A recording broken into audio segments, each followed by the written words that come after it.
I'm Elaine. And I'm Justine. And this is... What the Cluck?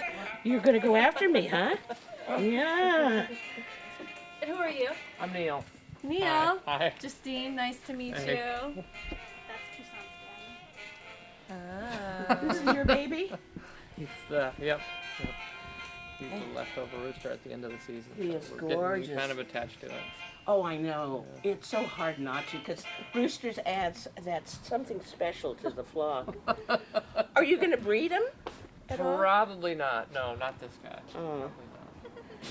Okay. Probably the first person that says they have girlfriends for him. Yeah? Like That will he's get like him? to a good home because he has a lot of latent energy because he doesn't have any hens here. Yeah, I know. So All right. Dating service. he Dating corrals- service! Stud service! Let's You pick get them the out. first pick of the litter, He right? corrals us and chases us around. Yes, they do. If there And- were girls here, there'd be less of that. Yeah, and what I do when they come and peck me, as I said, is I just take them, put them right here, carry them around for a half hour or whatever until they stop fidgeting, and then you put Yeah. them down. You do that several times, and after a while they say, maybe I'm not really in charge. So, well, you know, Yeah, just Yeah, walk yeah. around the store. Yeah. you know, I'm just doing things here right under your elbow. Do-do-do-do-do-do-do-do. So you helped start this store here? Yeah, I'm part of it. Yep. Uh-huh. When did you get this established? What year? Do you remember? Exactly 3 years ago, almost to the day. What? Yeah. That's what we should have. That's what we toasted. That's what we need. Yeah. That's what we toasting needed to too. toast us. Well, happy anniversary. November 19th, Yay. 2009. Whoa! Yay! Woo, woo, Right. So what got you guys interested in... I had a plant-related job, and Naomi was working in agricultural wholesale. yeah, I met her over at Concentrate. Okay. Yeah. Yeah, when she was She there. was doing that, and I was working with plants and interior scaping, you'd call Oh, it. so The do you have a... putting plants in bank lobbies and corporate places. Are you a indoor ficus. horticulturalist or something silly like Yeah, that? yeah. Yeah, it is. Yeah, it's silly. It is, but hey, Um, fun. Yeah, and then this was like, and I had farmed before in college, so this was kind of a natural progression. Oh, wonderful, wonderful. Well, we really hope it works out because we do need a lot of good farm stores for our favorite creatures. Habibi. Well, he had a little Bloody Mary this morning. Did he really? Oh, yeah. So he's going to be nice and He had a mellow. lot of Bloody Mary. No, Did he try moderate. it? Yeah. Oh. And he had some asparagus. Yeah, he liked it. He had about 3 drinks. Well, chicken drinks. Yeah. In case he starts acting weird on you.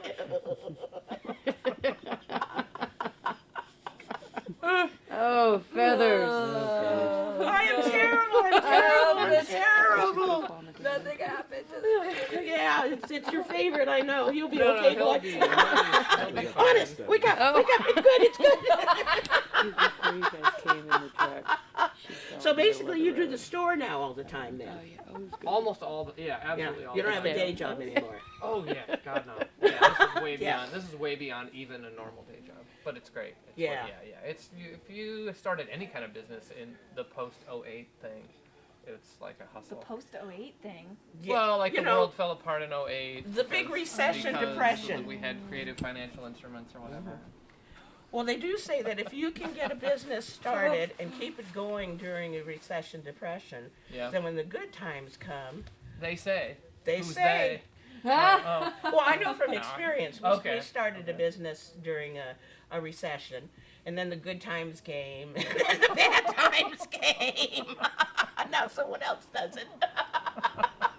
Well, what happens is, you know, you Well, hey, after if 20 someone else does it, that's the success. That's the success. But you get tired after about 20 years, you know. I It's bet, I hard to bet. lift things up. Yeah, even, yeah. Even cockerels. I'm hoping we'll get to a point after about 18 years where I can. Oh. They're so calm when you hold them like this. My hands are rather small, though. Are they? Yeah, but people with big hands they really like. Oh, boy. Woo. Statue of Liberty. He's Hey, that's good. That's good that you got your arm all the way up there. You've been doing your exercises. No, this is the one that doesn't work. You could do aerobics with chickens. You could do a workout. Yeah. And That's we go, another That's episode episode. 17. Oh, for two, sure. And a 3 and a 4. 1 and a 2. You could offer classes. There we go. Your next business expansion. You guys Exercise with your chickens. Anyone ever. Did you hear that? Yeah. You have some Yeah. penstemon out there. That's a beautiful little native plant. Saw a mulberry bush out there. Oh, It's another song for you to sing, Elaine. mulberry bush. Here we go round the mulberry bush, the mulberry bush, the mulberry bush. Here we go round the mulberry bush, so early in the morning. Well, Oh, it's nice to been meet you. fun. Action. Cards for chicken lovers. You know, you have your classic Jill Bliss, beautiful, gorgeous. And then we have a wood print card that's really cute. You can be my Vanna White. Thank you. You know, we have It a looks sexy thank you, too. thank you. Wood print cards with chickens on a wheelbarrow, and then we have some that say "Be a good citizen." My creative and critical thinking skills bring all the boys to the yard. Very popular That's me. one. That's me. Yeah. That's me.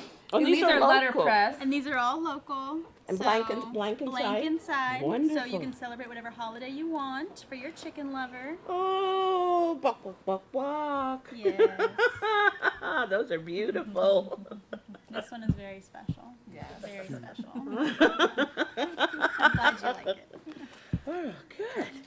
Would you like to be on our show? Didn't we film her with the notes? She didn't say anything. Oh. Naomi Montaker, and it's my husband Neil giggling over there, and most awesome Carissa. Yeah. And we're at what place? Naomi's Organic Farm Supply. You named it after yourself. I did. How come that happened? As you said, you met me at Concentrates, and the owner of that company, the building was for sale, and he rented it for a long time and wasn't going to continue doing any retail farmer landscaper business, just wholesale to stores and people that manufacture things. And he actually suggested that my mom, who worked with me as my assistant manager, and Neil and I all start a company together because we had farmed together and wanted to yeah. get into farming again. And he said instead you should open a shop. And so the money that we had saved for farmland, we ended up using to start our own company with. So now you're broke? We don't pay ourselves. Oh, small business, It is wonderful. our 3rd-year anniversary, actually. That's what, yeah, Yeah. that's what we needed to tell That's why we're here. And then one thing I noticed, I was on your guys' website, which is so extensive. It's great. I really like being able to know like what's actually at the store before I go there. And I just, you know, you get to get really familiar with your products and who you guys are. I did also see on there you guys have a gift registry that you can do. Yes, we do little custom gift registries if people are having any kind of event. Ooh, Christmas time, guys, Ceremony, remember? fun thing. We can do a little custom Yeah. spreadsheet of what you want and then keep track of it as far as who buys it. And then how is there a way that people can like then online be like, these are my items, here I have. We don't have that figured out yet, Oh, but I'm okay. sure we could work on Okay. that. Yeah. Well, But otherwise, people can come to the store and you have their registry Right. here at the store, Yep. and then they can pick out some of Yeah. those things. So if you wanted chicken things, for example, you'd come around and you'd be like, these are the things that I want, and then we'd have a little spreadsheet for you of all those items, and people could come in and want to buy something. And Yeah. So when are you getting your chicks in next? Probably the mid-February at the Mid-February. earliest, Mhm. sometime in February. And what types of chickens do you normally order? We try to have a mix of standard breeds and also more rare breeds. Americanas are always popular. Granted, they're Yeah. always kind of the wildest, Or do most you find them independent. very wild? Generally, yeah. Whenever somebody has a story, they've got an escaped chicken that's always leaving the yard or being really independent, and I say, what kind of chicken is it? And they'll be like, oh, I don't know. It's multiple color. Or, is it Americana? And they're like, oh, yes. And they're just more independent. I think sometimes a little more wild. But they lay the beautiful greenish blue eggs. Sometimes Oh, I pink know. eggs. Kids love them. Just love them. Do you carry banties at all? We carried one round of banties. The challenge, as you know, with the Toussaint Dollar Hide is they're more 50-50 male-female. So Yeah, that's the tough part. With yeah, we have some. We love them. It's just always that challenge of the further you get away from them being able to be sexed, then you have the rooster heartache. them. Yes. Do you eat your chickens ever? We don't. We don't. Okay. We talked to a lot of people I- about them, but they're my lifelong pets. Yeah. But I have- When I was a little girl, we had chickens that we grew to eat, and even if when we butchered them, I helped butcher them. It was fine. I didn't have a problem with it. It was actually a really good experience. You know, being a meat eater, like actually, like I feel, I feel like you need to be able to. If you're gonna eat meat, Yeah. you need to come to peace with like the killing of a life. Like you need to know what that's like. So, but the thing is, even in the deep freeze, you would have the store-bought chickens and our chickens that we grew, and eating them, I could taste the difference, and I couldn't eat the ones in the end that we grew. But up which for some which reason. tastes better? I was like 10 though. I don't really remember. You don't remember which ones tasted better? No, it's just. Oh. I mean, I didn't even eat spinach then. I ate like. But I didn't know what I was either. I have heard that the best tasting chicken is that mean rooster. You know, that one that's been pecking at your legs and attacking the little children. You just grab the little thing and do it and put it in the pressure cooker. Mwah! With a little wine, you know. Those are the best, but it is We've hard. heard that from a number of farmers. There's a really mean rooster that I think there might be a psychological component Victory. in the Revenge. revenge. Yeah, but no, we have a lot of customers who do process their own chickens, and when I teach chicken workshops, I try to start out right away with asking why you want to get chickens in the first place, and explaining that different couples or families will think. One will be like, they're going to be pets, and someone will be like, no, we're totally going to kill it, and then often it'll flip-flop, and the person that thought they were going to be pets is like, we need to process those birds so that we can get more birds, and just to be aware that it can change in a way that with cats and dogs, that decision's not coming up where you're like, and now we're going to, it's not going to. Well, do you sell Do that. killing cones? We don't, but we Okay. recommend people to other resources of either different, there's a couple of butcheries that people work with, as well as sometimes share resources, so Zenger sometimes. I think they've had a couple of the different processing your own chicken workshops, the Side Yard Farm up in Northeast Portland, and then there's the Portland Meat Collective, so we try to send a lot of people there. I'm a lifelong vegetarian, so I don't have practical experience other than talking to a lot of people. But the Portland Meat Collective is a really nice kind of safe sphere where people can talk to each other about meat in a way that, one thing I've told people is I've heard stories where their neighbors are eating meat, they'll even talk about it or make jokes, and then if someone goes to process their birds, even if it's discreet and you are allowed to do it, it's just something that's recommended to be like in your garage or your basement and Yes. be really discreet about it, which is natural, but Like, that yeah, neighbors you can make still end trouble up being and really stuff, upset and be like, Well, well, the where do those other- chickens go, and be really angry even if they're feeding their cats and their dogs and themselves chicken Yep. multiple meals a day. It's still a really delicate issue, so it's really great that there is that kind of meat collective group so people can have a safe sphere to talk about it and, like you said, try it out. So if they decide like, oh, I processed an animal once even if it wasn't mine, but I went to this workshop and then I either want to eat meat all the time or I don't, or just that it might change it and that you want to eat meat that's been raised by, very consciously by local farmers, and you eat less or no meat that's raised by a big factory farm. So Yes. I think that's a There- really, there really is- wonderful There is thing. a real big difference in that. Yeah. And I And you just know- can't eat it. I'm just like a rabbit or a goat. Like if I could kill it, then I would eat it. Like if desperation came and I was on the point of starving, I would probably figure it out. But it's something where since I don't have to, I just know that It's I'm just not not part of capable your of killing them, and palate. so I don't deserve to eat any meat unless I Well, can. we're chicken- omnivores. We get yeah. choice. Yeah. Chicken used to be my soul food. I mean, you'd make schmaltz out of chicken and matzo ball soup and all of this crap. But since I got chickens, I think I only eat chicken maybe 3 times a year because I just can't do it anymore. And I hardly ever buy a whole chicken because you look familiar. Oh, the shape.